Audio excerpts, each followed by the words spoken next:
US dollar index rises to near 99.50 as Fed rate cut bets decline. The US dollar index, DXY, which measures the value of the US dollar, USD, against 6 major currencies, is extending its gains for the second successive session and trading around 99.50 during the Asian hours on Monday. The US yields on the 2- and 10-year Treasury notes have slipped to 3.6% and 4.14%, respectively, as investors temper expectations for an imminent Federal Reserve rate cut. The CME Fed Watch tool suggests that financial markets are now pricing in a 46% chance that the Fed will cut its benchmark overnight borrowing rate by 25 basis points, BPS, at its December meeting, down from 67% probability that markets priced a week ago.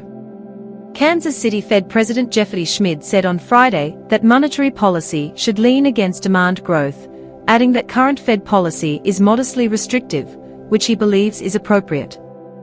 Moreover, St. Louis Fed President Alberto Musalem said Thursday that rates are now closer to neutral than restrictive, and the U.S. economy remains resilient.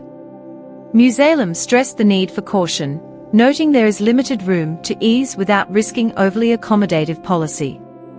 Traders are preparing for a wave of delayed United States, U.S. economic data after the government's reopening, looking for clearer signals on Federal Reserve (Fed) policy. The highly anticipated September non-farm payrolls report is scheduled for release on November 20th, with markets also awaiting a revised timeline for other key indicators. However, U.S. National Economic Council Director Kevin Hassett cautioned that some October data may never materialize, as several agencies were unable to gather information during the shutdown.